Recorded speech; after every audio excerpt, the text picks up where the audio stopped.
The year 2026. The words hung in the air, heavy and cold, like a winter fog rolling in from the sea.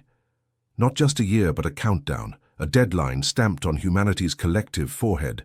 The prophecy, whispered for decades, then shouted from every screen and headline, finally solidified into a chilling certainty. By the end of 2026, the great continental shelves would begin their irreversible collapse. Not a sudden cataclysmic event, but a slow, grinding descent that would redraw coastlines, swallow cities, and unleash tsunamis unlike anything seen in recorded history. It sounded like something out of a bad movie, but the data, the converging patterns, the ancient texts suddenly making sense, all pointed to this one terrifying conclusion. My first reaction wasn't panic. It was a strange mix of recognition and a kind of grim satisfaction. For years, we'd pushed the planet, ignored the warnings, treated resources like they were infinite. Now the planet was pushing back. The prophecy itself felt like a vengeful entity, a silent, ancient observer finally revealing its hand, not caring for our pleas or our future. It was a cosmic shrug, a profound disregard for all our human ambition and noise. We had been given so many chances, so many little nudges, and we had squandered every single one. And my reaction? The one that surprised even me was a quiet, almost calculated thought. Well, what did you expect? It wasn't apathy, not exactly.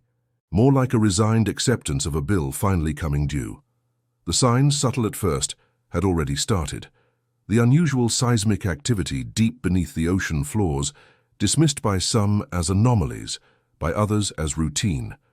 The unprecedented changes in ocean currents, causing strange weather patterns and disrupting marine life.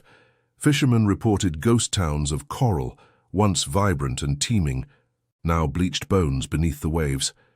Coastal communities already grappling with rising sea levels saw their erosion rates accelerate in ways that couldn't be explained by normal tide cycles.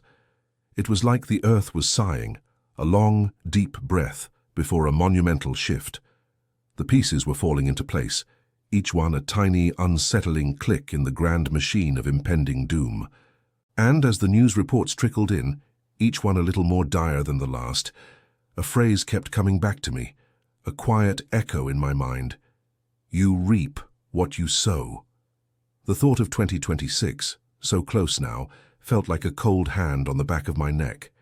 What would the world look like in just a few short years? What would we look like? The questions hung heavy, unanswered, casting long shadows over everything. Before we continue, subscribe to the channel and tell us where you're watching from in the comments. My name is Alex. I'm just an ordinary person, or at least I used to think I was, living an ordinary life before all this started. I work as a data analyst, which means I spend my days looking at patterns, trying to make sense of numbers and trends. For years, my world was built on logic and predictability. I lived in a small apartment on the outskirts of a bustling city, far enough from the coast to feel safe, but close enough to hear the distant hum of urban life.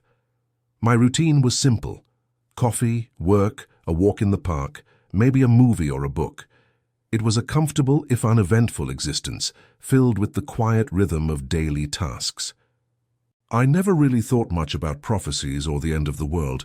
Those were topics for late-night documentaries or science fiction novels, not for someone like me, who dealt with spreadsheets and quarterly reports.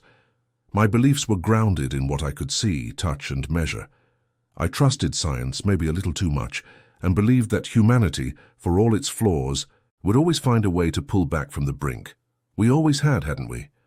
The global atmosphere before these prophecies became undeniable was one of a strange, almost willful ignorance. We talked about climate change, yes, but it always felt like a problem for future us, something that would slowly, gradually unfold, giving us plenty of time to adapt. There was a general sense of unease. Sure, but it was usually drowned out by the latest political scandal or celebrity gossip.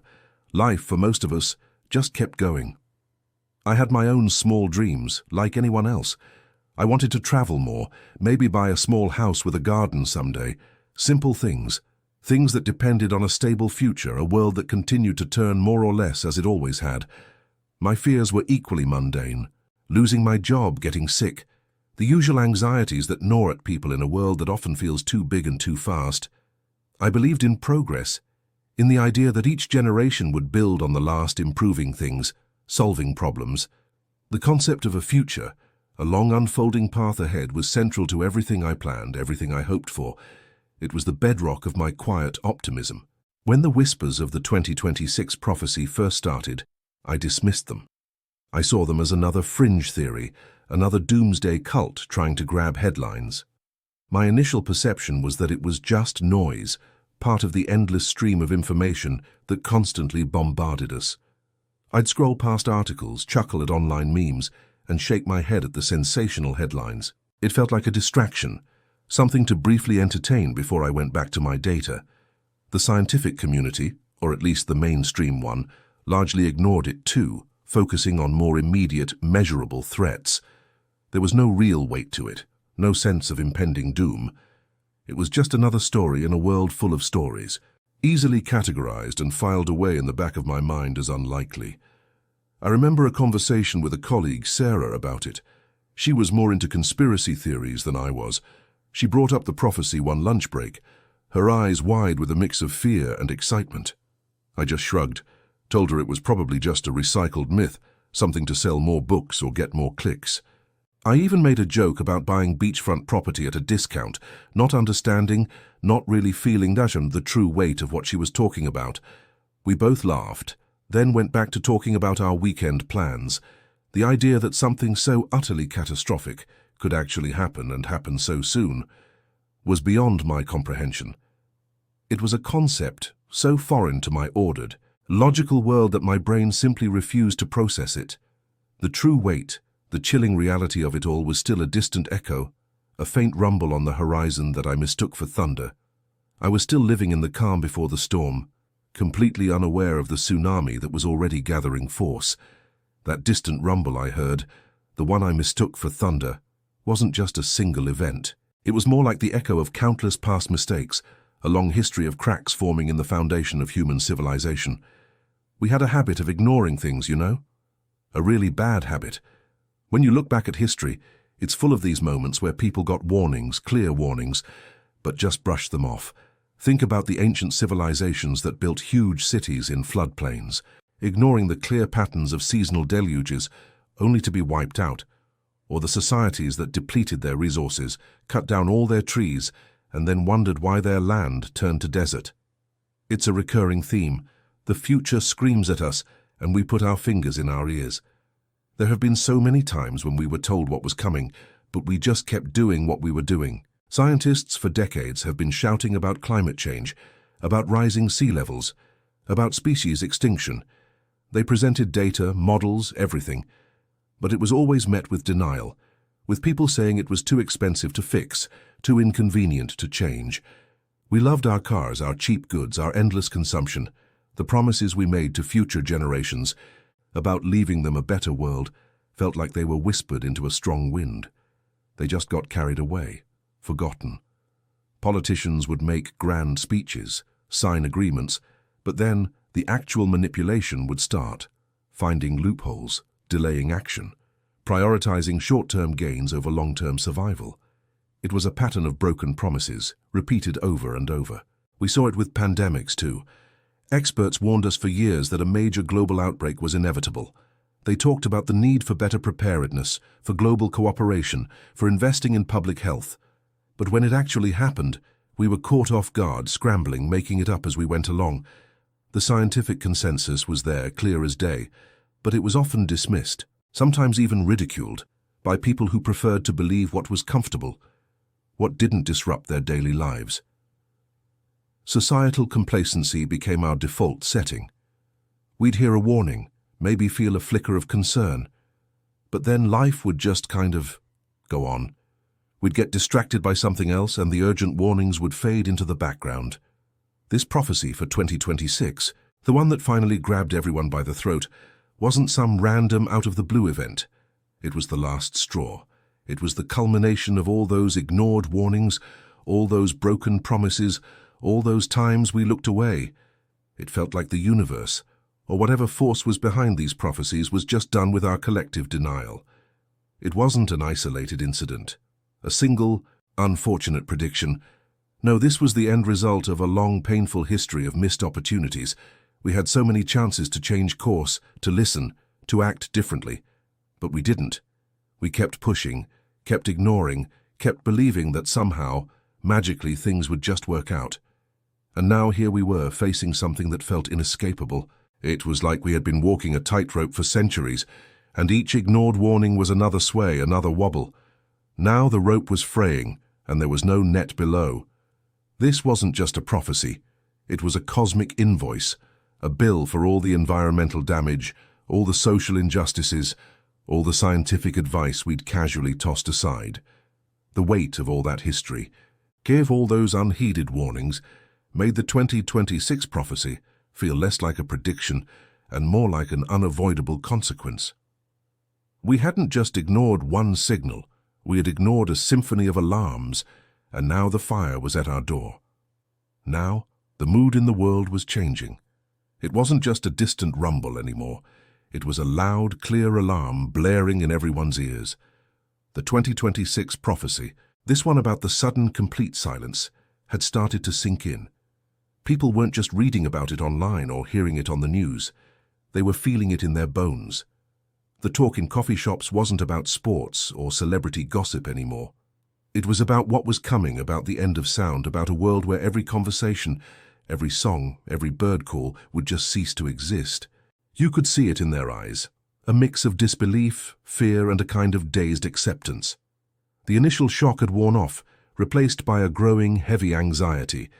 Governments, which had been so slow to react to anything before, were now holding emergency summits.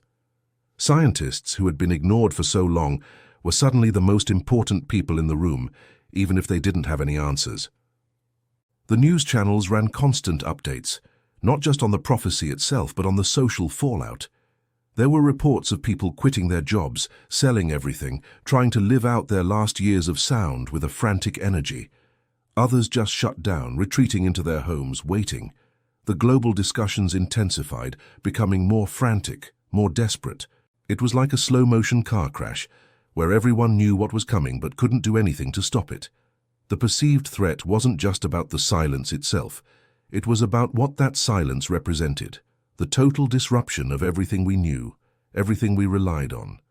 Imagine a world without music, without laughter, without the simple comfort of human speech. It wasn't just a loss. It was an erasure of an entire dimension of human experience. This wasn't some abstract climate model or a distant pandemic. This was personal. This was about their voices, their children's voices, their entire way of communicating. The weight of it was suffocating. I remember watching people, seeing the fear etched on their faces. It wasn't just my fear anymore, it was everyone's. There was a weird kind of judgment in the air too. People looked at the leaders, at the corporations, at each other with this silent accusation. Why didn't we fix this before? Why did we let it get this far? The blame wasn't just directed outwards, it was internalized. Everyone felt like they had in some small way contributed to this looming disaster, simply by being part of a society that had ignored so many warnings. The feeling in the air was thick, like a heavy blanket. It was a pressure that built up every day, every hour, as 2026 drew closer. The collective anxiety was palpable, a constant hum beneath the surface of everyday life, even as people tried to go through the motions. You'd see someone laughing, and then their eyes would dart away, a shadow passing over their face as the thought of the prophecy crept back in. The emotional climate had shifted drastically. Hope, for many, was fading, replaced by a deep, societal dread. It was a strange thing to witness, this slow unraveling. The world wasn't ending with a bang, but with a creeping, silent dread. The prophecy wasn't just a prediction anymore. It was a living, breathing entity, growing stronger with every passing day, every news report, every panicked conversation. It was a weight, pressing down on everyone, making it hard to breathe, hard to think, hard to imagine a future beyond the silence. This was the peak of emotional suffocation, a world holding its breath, waiting for the inevitable.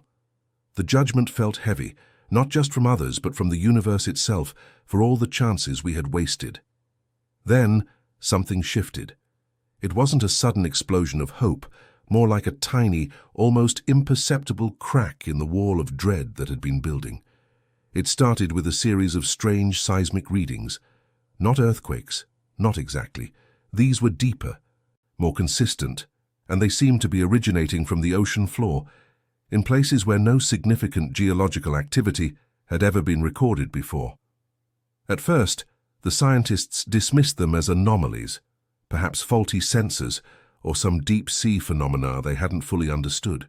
But the readings kept coming, growing slightly stronger, slightly more regular. Then came the unexpected natural phenomenon. A series of deep ocean thermal vents, previously unknown, suddenly became highly active.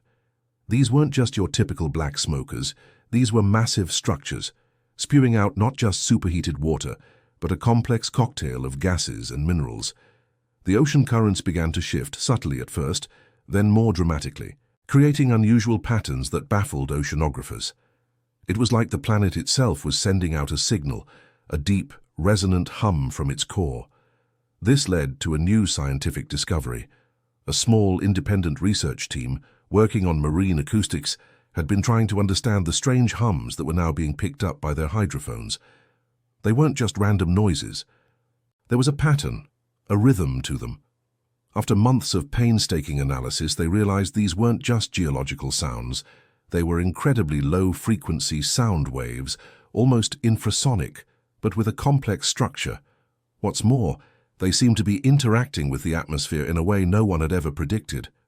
It turned out these deep ocean emissions, combined with the atmospheric shifts, were creating a unique resonance.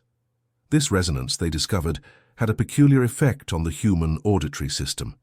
It wasn't a sound we could consciously hear, but a subtle vibration that stimulated certain parts of the inner ear and brain.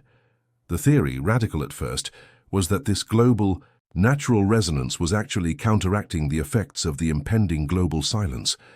It wasn't preventing the silence itself, but it was creating an alternative, a kind of internal, vibrational sound that the brain could interpret. The implications were staggering. This wasn't a cure, not in the traditional sense, but an adaptation. Humanity wouldn't be able to hear external sounds, but their brains would still be receiving and processing these internal vibrations, which could potentially be interpreted as a form of communication or even a kind of internal music. It was an unforeseen path forward, a way to navigate the silence without being completely cut off. This discovery fundamentally altered the understanding and perception of the 2026 prophecy. The silence was still coming, that much was clear. But it wouldn't be the total, absolute void everyone had feared. It would be a different kind of world, yes, one without audible sound as we knew it, but perhaps not one without auditory experience altogether. The news spread like wildfire, cautious hope mixing with disbelief. It was a lifeline, thin but present, in the face of absolute despair. This moment shattered the cycle of fear and denial. The panic didn't vanish overnight, but the suffocating dread began to lift. People started talking not about the end, but about adaptation. Scientists rushed to confirm the findings, replicating the experiments and the data held up.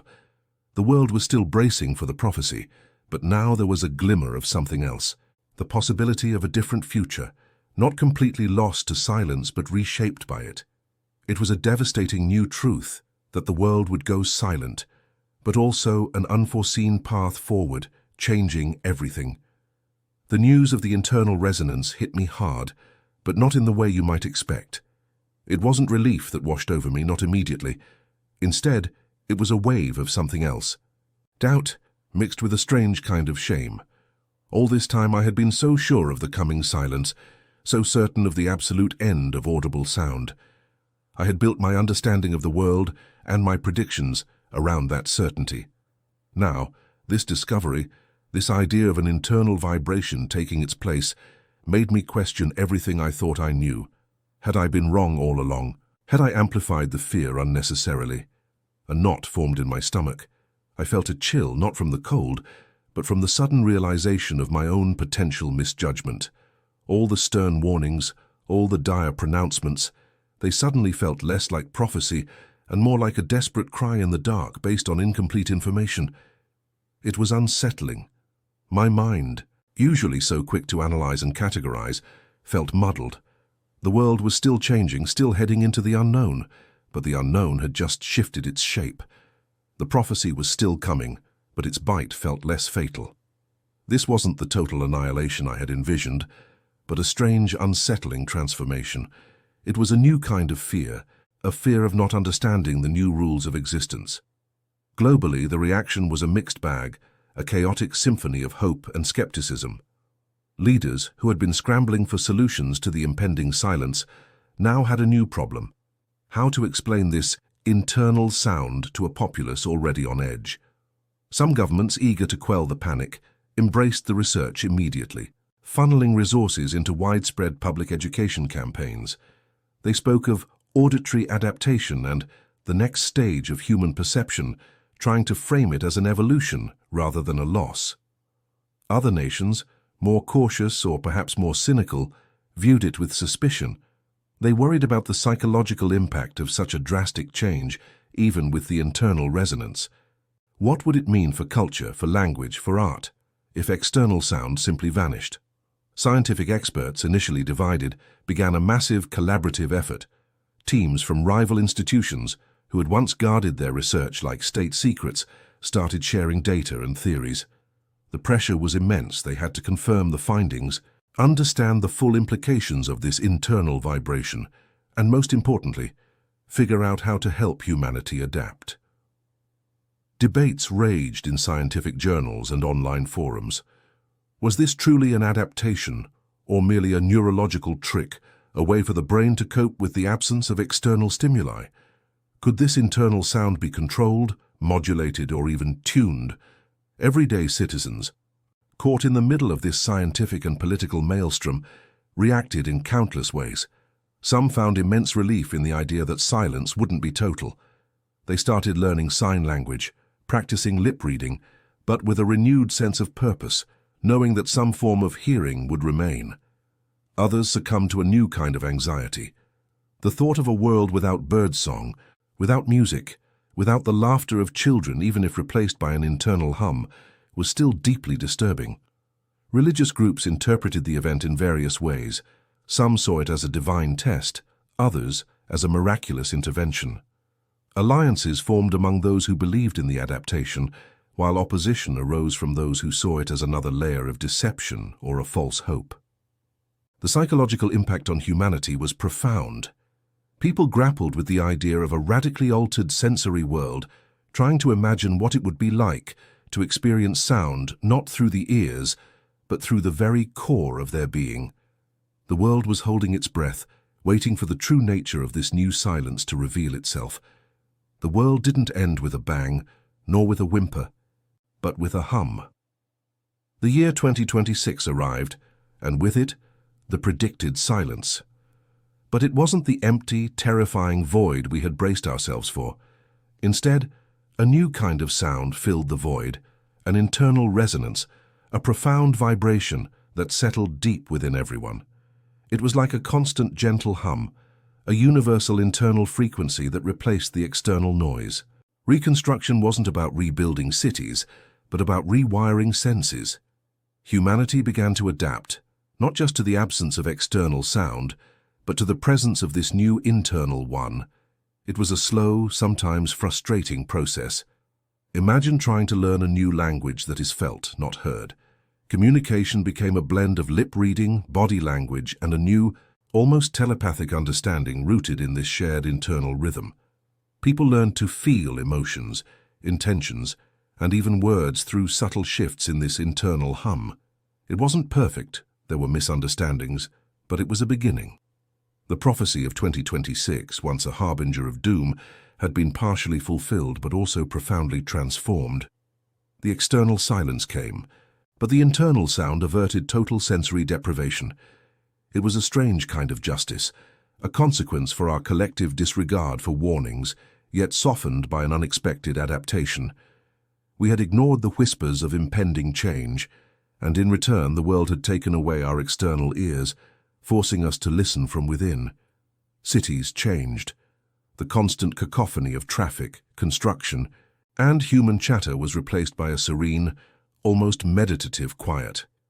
People noticed things they never had before. The subtle scent of rain before it fell, the way light played on buildings, the intricate patterns of leaves swaying in the wind. Art evolved. Music was no longer about audible notes, but about complex patterns of internal vibrations, composed and shared through touch and shared resonance. It was a deeply personal, yet universally felt art form. Social structures shifted. Those who adapted quickly became guides for others, helping them navigate this new sensory landscape. Schools taught internal listening alongside traditional subjects. Children born into this new world understood it instinctively, often communicating with a fluidity that older generations struggled to grasp. There was a sense of unity born from this shared, profound experience. Differences still existed, but the commonality of this internal hum created a strange, undeniable bond. The lessons learned were profound. We had faced an apocalypse of the senses and found a way through it, not by conquering it, but by adapting to it. We learned that perception was far more flexible than we ever imagined. We learned that connection wasn't solely dependent on spoken words or external sounds. Most importantly, we learned the value of listening, truly listening, even when the sound came from within. The terrifying prophecies hadn't been about destruction, but about transformation. They had forced us to evolve, to find new ways to experience, to communicate, to simply be. The world was different, yes, but it was also, in a strange and unexpected way, more connected. The hum continued, a constant reminder of what we had lost and what we had gained. It was a new era defined by an internal symphony that only humanity could hear.